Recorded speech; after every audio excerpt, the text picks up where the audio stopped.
അസ്സലാമു അലൈക്കും. Hi friends, ഞാനിന്ന് ഉണ്ടാക്കാൻ പോകുന്നത് വളരെ ടേസ്റ്റിയും ഈസിയുമായിട്ടുള്ള ഒരു ക്യാരറ്റ് പോളയാണ്. അതെങ്ങനെ ഉണ്ടാക്കാമെന്ന് നമുക്ക് നോക്കാം. അതിനു മുന്നേ എൻ്റെ ചാനൽ സബ്സ്ക്രൈബ് ചെയ്യാത്തവരൊന്ന് സബ്സ്ക്രൈബ് ചെയ്തേക്കണേ.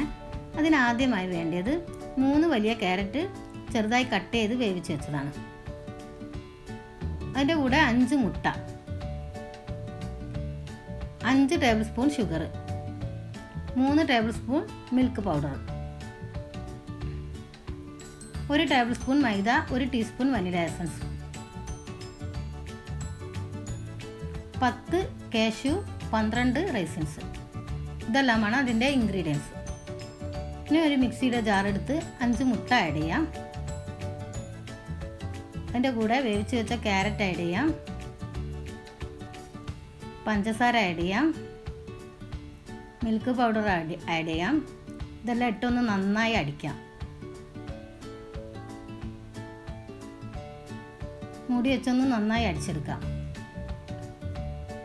ഇപ്പം നന്നായി അടിച്ചിട്ടുണ്ട്.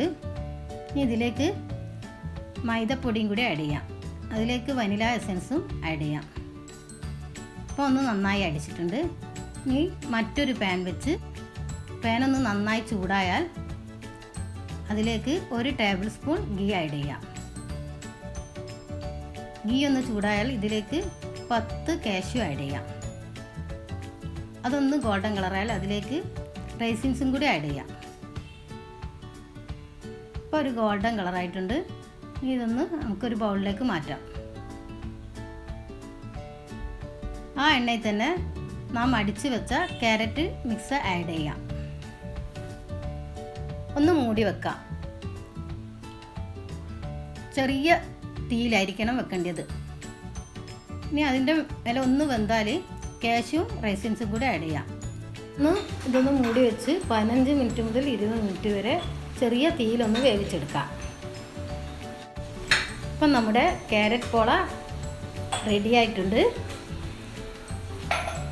ഇപ്പം നന്നായി വെന്തിട്ടുണ്ട്. ഇതൊന്ന് നമുക്ക് സെർവിങ് ഡിഷിലേക്ക് മാറ്റാം. ഇപ്പം നമ്മൾ സെർവിങ് ഡിഷിലേക്ക് മാറ്റിയിട്ടുണ്ട്. നിങ്ങൾ തീർച്ചയായും ഇതൊന്ന് ട്രൈ ചെയ്ത് നോക്കണം. പെരുന്നാളിനെല്ലാം ഉണ്ടാക്കാൻ പറ്റിയ ഒരു റെസിപ്പിയാണ്. നിങ്ങൾക്ക് ഇഷ്ടമായിട്ടുണ്ടെങ്കിൽ എൻ്റെ ചാനൽ സബ്സ്ക്രൈബ് ചെയ്യാനും ലൈക്ക് ചെയ്യാനും മറക്കരുത്.